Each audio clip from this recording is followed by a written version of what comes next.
Whew.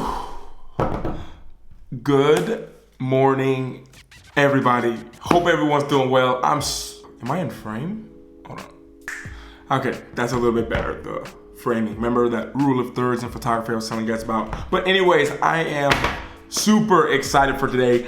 I've been wanting to do this video for a really long time, and I was just waiting for the perfect day, and the perfect day is never here. So I'm doing it today. So basically, this video is 31 things that you guys don't know about me. Some of them you will know if you guys have watched closely the vlogs, or you know me IRL or something like this. But most of this stuff, you guys don't know, and some of this stuff I haven't told really anybody fully about this. So this will be the first time that I tell you about it. Gotta get ready. But one quick thing before I start this, I want to say a big thank you to Megan Livingston. I think that's how you say your name. They don't really know me. I've spoke with them before, but I kind of got this idea from them. They're a YouTuber that I watched, and I really like them. So I kind of got this idea from them, although a lot of people have done it. So 31 random facts, random things about me that most of you guys have no idea about. Number 1, my name is Luke. My name is not Lucas, not Luca, not nothing. It's not short for anything. My name is Luke, and just gotta clarify that because I get too many questions about that. Number 2, I am a big cyclist. Like, I have 2 bikes. I have a hybrid bike and I have a racing bike, like Tour de France kind of bike. And I was super into cycling. I used to live in the south of France for 5 years, so I was cycling all the time. I actually cycled from Perpignan, France, which is the southern part of France on the border, to Barcelona. I did it in 11 hours and 43 minutes.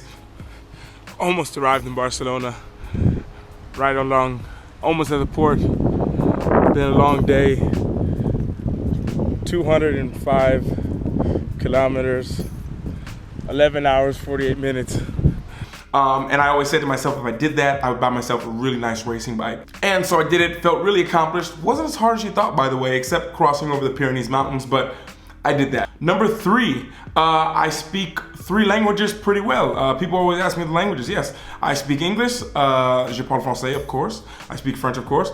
And hablo en castellano, or español. I speak Spanish. And then I speak those languages well, but I also know a lot in other languages. I used to live in Germany, so I speak a little bit of German, Polish, Portuguese, a little bit of Italian, little languages, little words in different languages like that. Number 4, that's exactly how many countries I've actually played for. And when I say play for, not mean playing against, because I've played against Spanish teams in Luxembourg and teams like that, but I've actually lived in these countries, playing for those countries. That would be America, Australia, Germany, and France. Number 5, that's how many brothers and sisters that I have. Can you guys guess which order I fall in? No, come on guys, I'm the oldest of 6. Number 6, that's exactly how many years I have been living and playing here in France, in case you guys didn't know. Number 7, I speak in French 95% of the time. I never speak in English, at least face to face with people. With my team, everything is French. With all my friends here in Angers, everything is French. Most of my friends everywhere here in France is French for the most part. So only time I really speak in English is when I'm talking to you guys, which is why my English is still good. I still make so many mistakes. But before I would just be living in these countries and not speak my own language. And when I got back to America, people would be like, where are you from? Like, because I just would mess up words. You think you would never do it, but when you go like 10 months, a year and a half of not speaking your language at all, face to face with somebody, it can really take a little bit of a toll on your skill level. Because talking and Skyping and FaceTiming, it's not the same thing as face to face. Number 8, if I wasn't a professional basketball player, I would have been a firefighter. Yeah, I always love being part of a team. I love being outgoing, meeting new people, and I like being a hero, kind of. Like being like a hero, I guess. Ever since I was a kid. If I wasn't basketball, it would have been a fireman. Number 9, Do I have a college degree? A lot of people ask. Yes, I have a college degree. I graduated from University of the Cumberlands with a degree in fitness and sports management. Although I took the road of being a pro athlete, I still have that degree. I have it somewhere. I think I gave it to my mom, but I do have a college degree. Number 10, that's how many years I've been a pro athlete for. I started out playing in the States for a year. I played one season for the Bluegrass Stallions. After that, I went to, or in the middle of the season, I kind of got, not traded, but I had a clause where I could get out of the contract if I found another team. I got picked up by the Dandenong Rangers. I played for that team for 2 years. That was in Melbourne, Australia. And living in Australia. And one thing I can say about Australians is they were some of the nicest people I've ever met. I love Poland, I love Norway, I love Holland. These people are really nice, but it's something about Australians. They're so nice that you wonder, like, are they trying to rob me or what are they doing? That's how nice they were. Number 11, you guys probably won't believe this, but I really don't like flying. I don't like flying. I fly all the time, I know. And I used to live in Australia, so from Cleveland, Australia, that was always like a 31, 29 hours of traveling, a lot of flights, but be honest, I don't like flying. I think I just had a really bad experience one time. I don't know if you guys remember that tsunami in Thailand about 8, 9, 10 years ago, but it made crazy winds, and I was living in Melbourne and I was flying to a game in Tasmania, which is a little island under Australia, and the plane bounced on the runway. We bounced like 2 or 3 times and I thought we were gonna die. And that bad experience, that kind of changed my whole look at flying. Number 12, I love being around people.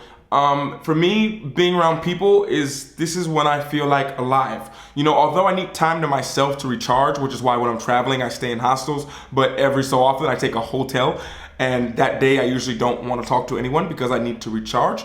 But other than that, I love being around people. When I edit the vlogs, when I do a lot of things on the computer or I'm working, I feel much better working with people everywhere around me than to be working by myself. I've kind of always been like that. Maybe growing up with 5 brothers and sisters, I kind of had no choice but to learn how to work in a crazy, crazy environment.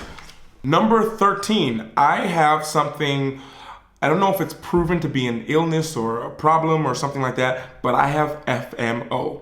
And that is the fear of missing out. I have it really bad. That's why sometimes I always feel like I have to be going here, I have to go here, I have to go here, because I know I don't want to miss out on here, I don't want to miss out on there. So normally people say, oh, you can't do everything at once.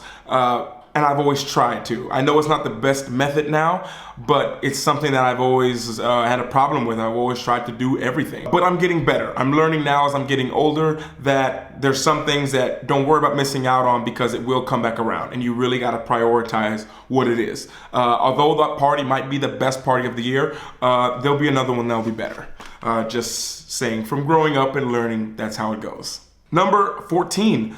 That is the age at which I started playing basketball. A lot of people thought I've been playing since I was 5, 6 years old. No. I started playing at 14. Couldn't score a point, couldn't do anything, but that's when I started playing. Number 15. 15 was the age that I actually made my first team. Up until 15 years old, I played football, American football with the helmet, Americans, you guys know. But that's the sport I played, and that's maybe why I love contact and physicalness, the physicality of basketball, because I played American football. When I changed schools when I was 15 years old, the school didn't have a football team, so I kind of had to change the sport. And that's when I picked up basketball and I made the first team when I was 15. Number 16, my favorite sport. My favorite sport is, no, it's not basketball. My favorite sport is football. If I have to watch something on TV, I watch basketball now for different reasons, not just for entertainment for me. But my favorite sport is football. Number 17. 17 was the age that really changed my life. I never really talked to anyone about this in depth. And most people just kind of thought, oh, it was just like this and that's what happened. But when I was 17 years old, it was October 9th. I'll never forget. The day before, I had played in a little dunk contest thing. I ran a little marathon thing, and on this Saturday morning, October 9th, I can't remember the year, but I just had a long workout, long cycling, long weightlifting. And I was about to head home, and there was this basketball team warming up, and they said, "Hey, Luke, you want to come play with us? We need one more guy." And I said, "Yeah, of course." And all I can really remember is I went to go up and I was gonna dunk. I was gonna do a 360, which is like when you jump up, you spin around and dunk the ball. This is what I was gonna do. And all I can remember is jumping up, and I just heard like a sound like a clap, you know? And I felt a horrible pain in my shin, like in my knee. It felt like someone hit me with a baseball bat. And what happened was I snapped my tibia. My growth plate, I was growing so fast, the growth plate snapped. And when it snapped, it hit my tibia, snapped it in half clean. I remember looking at my legs totally swollen, taken up in the ambulance. And it was at this low point in my life that I realized, like, okay, Luke, you gotta make a decision. You're gonna play basketball again, or are you just going to rehab and just stop the sport totally? And I remember the doctor saying, "Luke, you know, I'm not sure if you're gonna be able to play basketball again." That's what they told me in the emergency room. And yeah, it was a really, really stressful time. And if I didn't have my family around me at the time, it would have been almost impossible to get through, especially at that young age with that love that I had for the game. But it was that low point for me that pushed me and gave me the fire and determination to, you know, prove the doctor wrong, prove them wrong. I'm gonna play college, because they said I wouldn't be able to play in college. And yeah, I think that's kind of the first time I've told that whole story in summary to someone, instead of saying, yeah, I broke my leg when I was 17.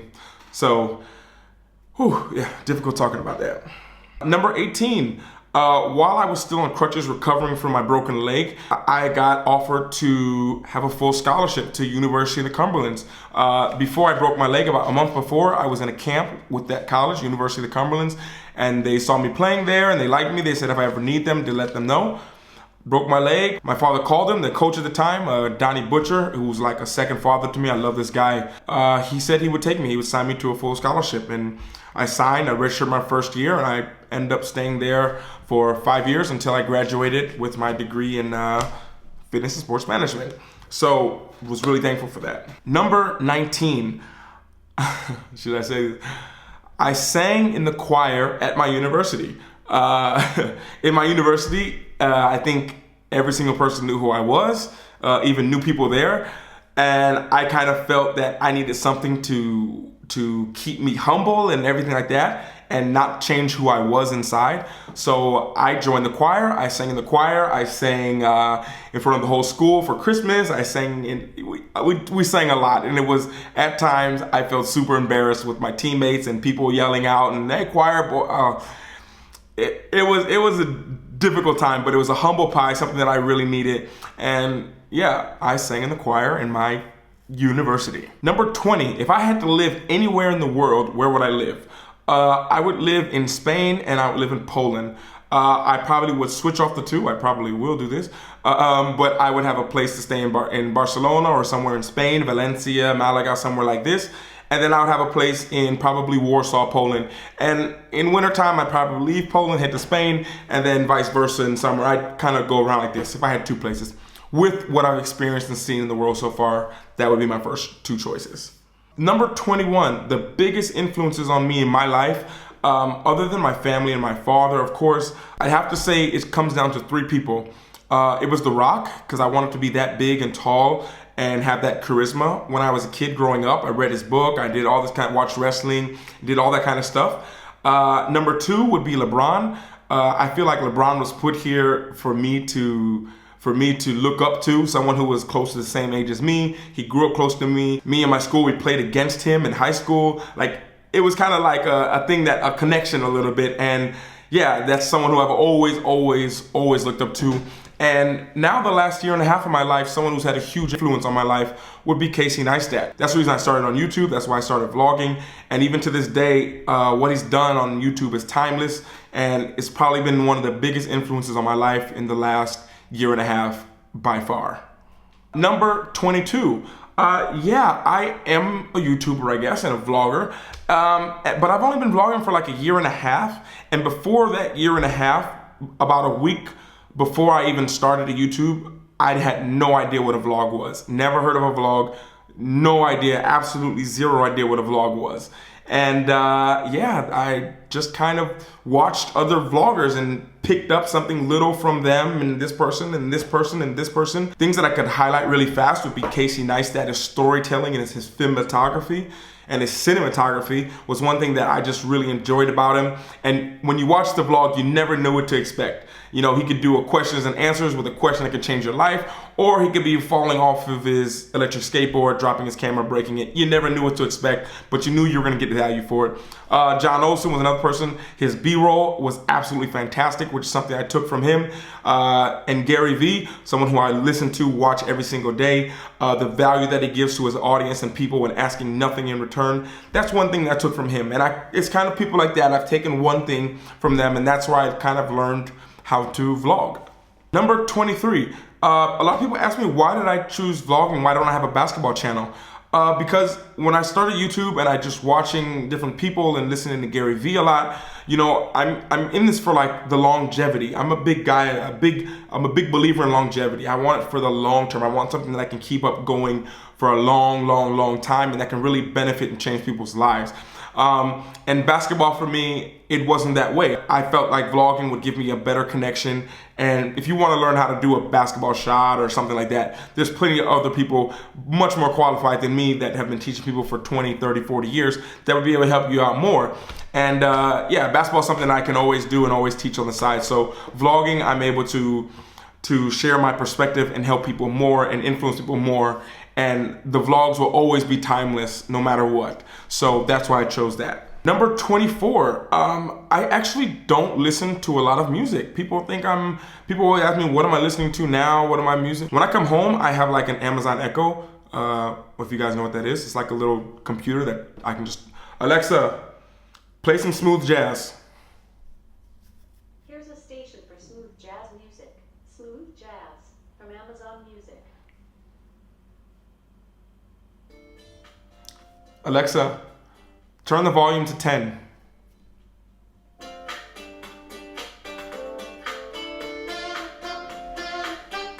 Alexa, stop. So basically when I come home, I kind of will listen to jazz music to clear my head up. But a lot of times in the daytime when I'm walking around or a lot of times driving, I have a lot of the vlog music that I use. I listen to it so much and I'm like, oh, I can make this in a video, make this in a video. But other than that, there's no big person that I listen to or nothing like that. Although I do like Logic, I like Justin Bieber, and I like Drake. If I had to pick like 3 people that just come off the top of my mind. Number 25, I play the piano. And if you heard me play the piano for 1 minute, you would think that I am like the best piano player you've probably ever heard. And that's because I can play one song and I can play that one song perfect in so many different ways. Number 26, I also play the violin. Before I was really good at the violin. I was better at the violin than I ever was at basketball. Yeah, I got offered to be in different orchestras and I traveled to New Orleans to play. I did a lot of different things like that. But finally, you kind of have to choose paths, and I chose to invest all my time and energy into basketball at the time. So the violin had to kind of take a little backseat into my life. Although if I had a violin now, I could still play and you'd be pretty shocked, I think. Number 27, I hate running. Like, I know that's another thing, like I hate flying, but I hate running. Like, running is something that I really do not like doing. But like, if we just go outside and run right now for a minute, yeah, you could definitely outrun me because I don't have any motivation to do it. When I'm out there playing basketball or running sprints and stuff like that, for me, that's just like kind of having fun in a way. It's in my mind. You know, I don't know how to explain it. I'm a big cyclist, and being a big guy, for me, I can cycle 200 kilometers, no problem. But running 1 kilometer, I don't have it. It's not, no. Give me a basketball, let me run or run on the court. It's a totally different story than just running for fun. Maybe one day, but not now. Number 28. This is a weird kind of obsession that I kind of have. Only a few people know about. And it's only weird because only when I'm in America I'm like this. But I don't like to wear the same socks twice. Don't know why. I always have to wear like new socks. I would go to Walmart, get a $5 pack of socks, and that would be my socks for the week. And after I'm done with them, I give them to my brother, or give them to someone like this. But I don't like to wear the same socks twice. And I guess when I was in college, I looked at like pro athletes, how some of the NBA players never wore the same shoes twice. And when I was in college, I didn't have money. I couldn't afford to wear different shoes every game. So I just wore different socks every time. And that kind of stuck with me after college. But that's kind of weird. Number 29, the question I get asked the most would be, what do I do? Or what sport do I play? I feel like a lot of people don't want to come out and say, hey, you're a basketball player, or you're a football player, or a rugby player. They always are just curious. And then when I say basketball, they're like, oh, I figured it was that or something. You know, that's the question I get asked the most all the time. And it's not even, can I be in the vlog? That's not the number one question. Number 30, if I had to have one superpower, my superpower would be, I'd be a shapeshifter.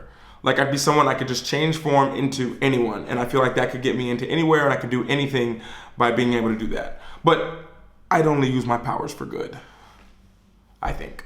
And number 31, and this is actually the reason that I chose 31 questions, and you'll see in the future I have a lot of things that are 31, and that's because at this present time of filming this, I am 31 years old, and I chose that would be the perfect number to choose for different projects I'm working on, starting with this video to you guys. Hope that kind of told you guys some things about me that maybe you didn't know. Hope this video wasn't too long. I have no idea how long it's gonna be, maybe like 24, 26 minutes.